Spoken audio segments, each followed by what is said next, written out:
Hello and welcome to this free mandolin lesson aimed at beginner and intermediate players, and this lesson is all about how to play to a metronome properly. Quite often when people think they're playing along with a metronome, they sound actually a bit like this.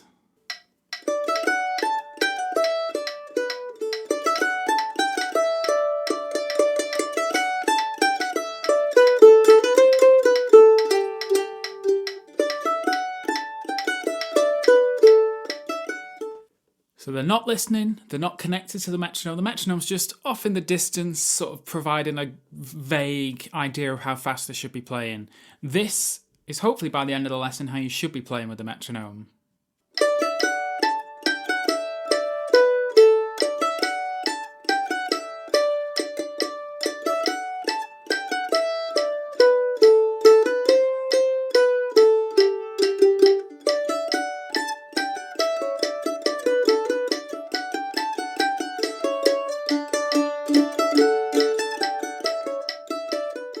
Everything we talk about in this lesson is linked in a free PDF which is included below, so please do have that in front of you so you don't have to do any of this by ear.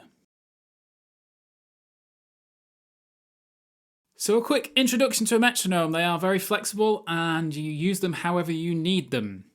So for advanced players, you use metronomes to speed yourself up. For beginner and intermediate players, playing with a metronome is not a lesson in playing faster, it's a lesson in just making sure you're in time, you're playing the whole tune at the same speed, so you're not doing the easy bits fast and the hard bits slow, making you listen. It's one of the biggest problems with people when they teach themselves. They're just not listening to what's going on, so the metronome forces you to listen to the beat and just generally connects your right hand, as we'll find out, to the beat.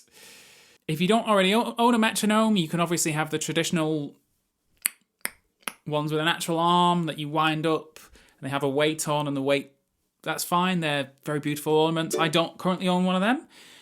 For metronomes, I either use the one that is linked now on flutetunes.com. That's a good metronome. Or for iPhones, there will be a free app. And on Android, I use this one. It's called Pro Metronome. And the first thing I want you to do is set any metronome you have to 100. And make sure there's no emphasis. So quite often metronomes will sound like this. So there's almost like that would be beat 1. 1, 2, 3, 4, 1. That's fine, but it's a little unnecessary. So just make sure it's all even notes. The next thing we need to consider is what that click means. That click can mean a lot of things. You can count that in whatever way you want. And for this lesson, we're counting this in 4/4. We're only interested in 4/4. So count with me, 100 BPM.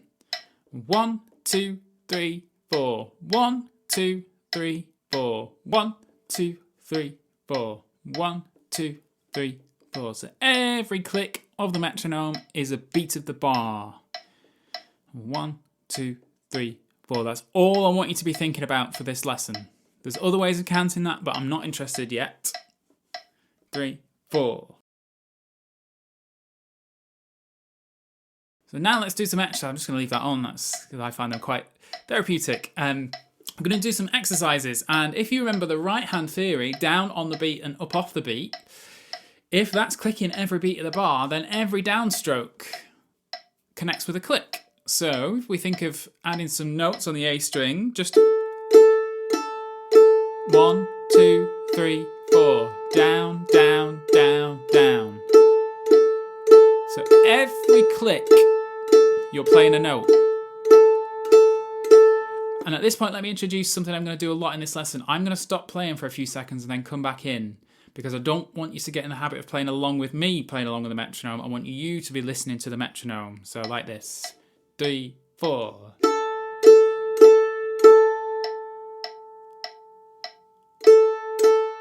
And you carry on through that gap.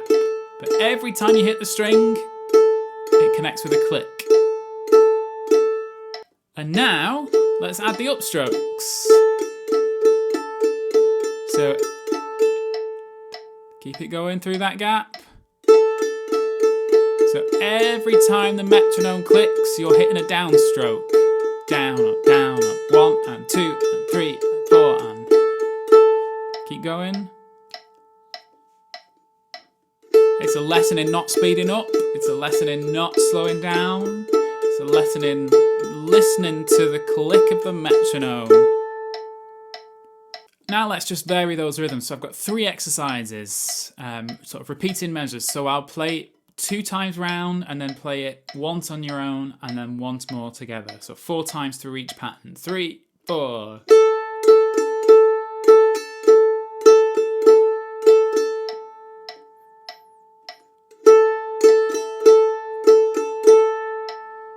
So again, if your pick strokes are right, down, down, up, on the click, down, down, up, down, up, down. Let's try exercise 2. Same again, so I'll do 2 bars with you, 1 bar on your own, 1 bar together.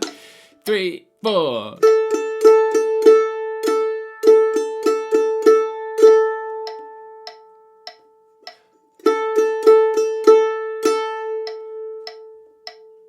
And then a final one that jumps around the strings a bit, so if I play it first, so it sounds like this.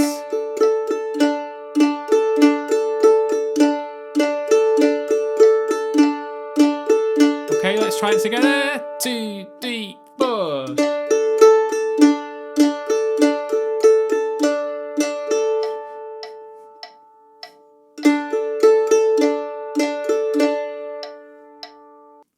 So by now, at the end of those exercises, you should hopefully be feeling what we're doing is we're connecting that right hand to the click. So every time it clicks, you're playing a right hand.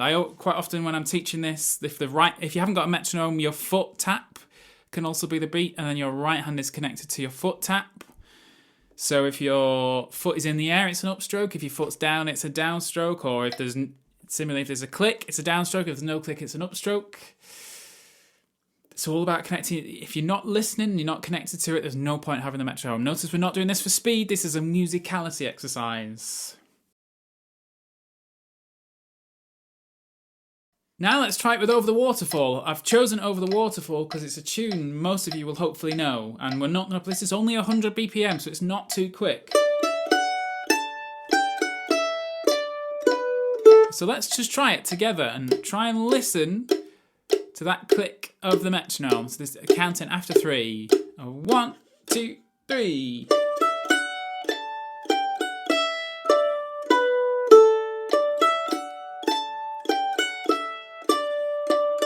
So hopefully you can feel every time you hit a down, it hits the click of the metronome. Now we'll play the full tune. We're going to do 2 A's, 2 B's, but what's going to happen is I'm going to drop out for the last 2 bars of every section. So your challenge is, again, I don't want you to settle into playing along with me playing along with the metronome. I want you to be listening to the metronome. So that's going to be the challenge. The last 2 measures of every section, I'm going to drop out and then I'll rejoin on the repeat. So here we go. Full tune, AABB. 100 BPM, listening to the metronome. After 3. 1, 2, 3.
That either may have been a very chastening experience where you realise you're not actually playing along with the metronome, or hopefully it's not been too difficult, and you are indeed able to listen and stick in time with the metronome. So your next steps, once you know you're locked into it, is then you can start using the metronome to speed fiddle tunes up. So that was 100. So what you'd do is you'd next try maybe 105 and play it all correctly, and then you'd maybe try 110, maybe play it correctly, and then maybe at 115 you might struggle, so that's your limit at the moment. You have a bit of a practice, then maybe in a week's time 115 feels comfortable and you're aiming for 120. So you just gradually speed that metronome up, but at all points you are hitting every downstroke with the metronome. There's no point speeding the metronome up, but you don't speed up with it. So what I've hopefully showed you today is what the proper way of using the metronome is. It's not just some click in the distance that's providing you a guide. It is the main thing that you're listening to when you're playing a fiddle tune. And only when you are fully locked into it can you use it to help your practice and speed you up. That's all for this lesson. It's been a technical exercise. I hope you've enjoyed it. I hope you've learned something. You can take this to every other fiddle tune and all aspects of music playing. Please do get yourself playing along with the metronome. You are a much better musician because of it. We do these lessons every month. I hope you've enjoyed them. Please hit like and subscribe while you're here. Head over to mandomike.com for all our other free lessons, and we'll see you next month.